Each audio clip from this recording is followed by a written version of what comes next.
Guys काफ़ी important video है, सिर्फ 4-5 मिनट की। बेसिकली बहुत ज़्यादा क्वेश्चंस हैं स्टूडेंट्स के माइंड में 3 चीज़ों को लेके, और काफ़ी कमेंट्स में भी और पर्सनल मैसेज पे सेम क्वेश्चंस आते हैं कि टाइमलाइन क्या चल रही है, मेरा जनवरी का वीज़ा कब आएगा, अगर किसी ने फाइल नहीं किया है तो what is the best time to apply for January intake, या मैं कब तक लास्ट जनवरी 2023 का कनाडा का वीज़ा अप्लाई कर सकता हूँ या कर सकती हूँ। तीसरा सबसे इंपॉर्टेंट चीज़, काफ़ी लोगों को दिमाग में लग रहा है कि हम जनवरी इनटेक मिस कर देते हैं, मई 2023 या सितंबर 2023 में वीज़ा डालेंगे, तब तक रश कम हो जाएगा, वीज़ा रिजेक्शन रेट कम हो जाएगा, बैकलॉग कम हो जाएगा, और कब तक कम होने के चांसेस हैं। तो 3 मेजर रीजन या क्वेश्चंस के ऊपर मैं ये वीडियो बना रहा हूँ 5-6 मिनट की। पूरा देख लेना, बिकॉज बहुत सारे क्वेश्चन रिपीटेडली मेरे पास रेगुलर बेसिस पे 10 से 20 कॉल्स पे आते हैं। तो hi guys, welcome back to Path Abroad. पहला क्वेश्चन की टाइमलाइन क्या चल रहा है। अभी 2 दिन पहले जो इमिग्रेशन मिनिस्टर है उनके अकॉर्डिंग जो 12 से 13 हफ्ते वीज़ा का टाइम है, अभी भी वो 12 से 13 हफ्ते ही चल रहा है। काफ़ी लोगों का मानना ये है कि अगर उनके किसी ने नॉन एसजीएस में फाइल डाली है तो उनका अगस्त की फाइल्स भी प्रोसेस हो गई सितंबर में, और एसजीएस वाली मिनिमम 3 महीने ले रही हैं। अब टेक्निकली जब भी आप वीज़ा डालते हैं ना, और इनका एक क्वेश्चनर आता है, उसमें क्वेश्चन आता है एसजीएस या नॉन एसजीएस को बेसिकली करने का, उसमें क्लियर कट लिखा होता है कि अगर आपकी फाइल एसजीएस है, देयर आर चांसेस कि आपका फास्टर ट्रैक से वीज़ा प्रोसेस किया जाएगा, आपके चांसेस ज़्यादा हैं जल्दी वीज़ा आने के। अब कभी कभी बेसिकली क्या होता है कि कभी कभी बाय चांस किसी का वीज़ा अगस्त में फाइल हुआ, उनका वीज़ा आ गया और वो नॉन एसजीएस फाइल में डाला गया, तो उसने जीआईसी हटा ली थी। वो इतना स्प्रेड होता है बेसिकली, इतनी उसकी मार्केटिंग की जाती है यूट्यूब पे और इतने फंक्शनैलिटीज़ पे इंस्टाग्राम पे, कि सबको लगता है कि यार मेरा एसजीएस 3 महीने ले रहा है, नॉन एसजीएस उससे कम में आ रहा है। ऐसा नहीं है, it's a myth. As of September 16 और 17 जब मैं वीडियो शूट कर रहा हूँ, वीज़ा टाइमलाइन स्टूडेंट वीज़ा की कनाडा में 3 महीने एटलीस्ट आप मान के चलिए कि है। दूसरा सबसे इंपॉर्टेंट क्वेश्चन कि अगर आपका वीज़ा अप्लाई नहीं हुआ है या फिर रिजेक्ट हो गया और आप जनवरी इनटेक के लिए दोबारा वीज़ा फाइल करना चाहते हो, तो देखिए मिड सितंबर में अभी हम हैं। एज्यूम करते हैं कि 12 से 13 हफ्ते वीज़ा आने का या डिसीजन आने का टर्न अराउंड टाइम है, और 1 हफ्ता उसके बाद लगेगा वीज़ा स्टैंपिंग होने में। तो करीबन 3 महीने का प्रोसेस टाइम है आपका पूरा स्टैंप होके आने के लिए, विच मीन्स कि अगर हम मिड सितंबर में वीज़ा डालेंगे तो जाके वो दिसंबर मिड तक वीज़ा आएगा और जनवरी में आप क्लासेस स्टार्ट कर पाएंगे। एंड मेक श्योर कि 22-23 दिसंबर से 6 जनवरी के बीच में एम्बेसीज बहुत कम ऑपरेट करती हैं, बिकॉज क्रिसमस न्यू ईयर की छुट्टियाँ होती हैं, तो काफ़ी ज़्यादा कम उनके स्टाफिंग काम पे लगे होते हैं। वहाँ पे काफ़ी डिलेड डिसीजंस आते हैं जो कि ऑलरेडी अभी से आ रहे हैं।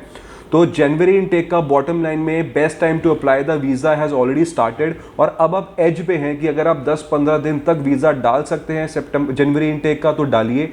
Maximum bye I would say कि October first week 2nd week तक आप डाल दीजिए, क्योंकि उसके बाद अगर आपका वीज़ा रिजेक्ट होता है तो आप रीफाइलिंग कीजिएगा। अदरवाइज मेन टेक के लिए डेफर करा के, या अगर आपने नया ऑफर लेटर मंगवाना है तो जिद मत कीजिए कि मुझे जनवरी में ही जाना है, मुझे एज सुन एज पॉसिबल जाना है, बिकॉज वीज़ा रिजेक्शन चांसेस बहुत हाई हो जाते हैं उस केस में। तो again deadline to apply for January intake visa had already started. अब आप एज पे हैं, already on the dead end to file the visas.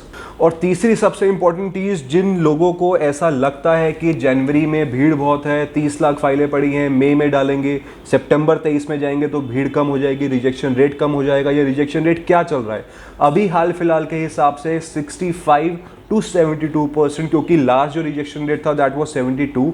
But अगर अभी फिलहाल जुलाई अगस्त के बाद से कोई एक फॉर्मल मेल या फिर फॉर्मल इंट्रोडक्शन नहीं आया है कि रिजेक्शन रेट कितना है एम्बेसी के अकॉर्डिंग, तो एस्टिमेट है कि 65 to 72 रिजेक्शन रेट चल रहा है। अगर आपको लगता है कि आने वाला 1 साल में कनाडा का ये बैकलॉग खत्म हो जाएगा, जो कि कनाडा क्लेम कर रही है कि उन्होंने 1250 नए लोग हायर किए हैं, उनमें काफ़ी इन्वेस्टमेंट करी है बैकलॉग को क्लियर करने के लिए, बट नो मैटर कितना भी बैकलॉग क्लियर करने का ट्राई किया जाए, कम से कम आप मान के चलिए अगले 5 से 6 इनटेक, विच मीन्स कि अगले 2 साल एटलीस्ट ये बैकलॉग चलता रहेगा, रिजेक्शन रेट चलता रहेगा, और रिजेक्शन रेट रैदर बढ़ेगा।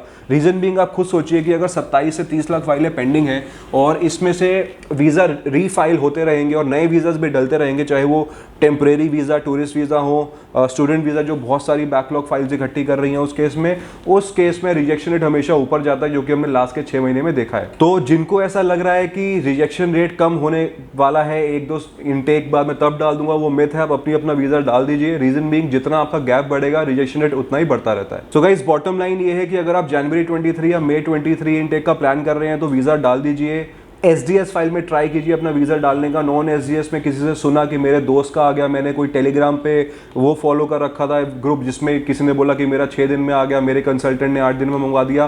बेकार की चीज़ें हैं। काफ़ी मैंने यूट्यूब वीडियोज़ देखी, काफ़ी मैंने इंस्टाग्राम रील्स देखी, 10-10, 20-20 वीज़ा की एक क्लिपिंग करके और फोटोशॉप करके वीज़ाज प्रमोट हो रहे होते हैं कि मेरे 99% रिजेक्शन रेट चल रहा है, 100%। ऐसा कुछ नहीं है। एम्बेसी 60 to 70% वीज़ा का रिजेक्ट कर रही है तो किसी का भी हो सकता है। तो टाइमली वीज़ा फाइल कीजिए। दूसरी चीज़, जैन इनटेक के वीज़ा फाइल के डेडलाइन ऑलमोस्ट चल रहा है तो डिले मत कीजिए।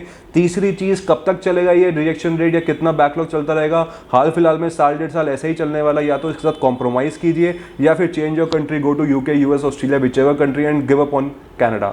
बाकी if you have any particular question you can comment on in the below section, या फिर आप नीचे एक नंबर फ्लैश हो रहा है मेरे टीम का, उस पर कोऑर्डिनेट कर सकते हैं। They will be happy to assist you in all the ways. Thank you.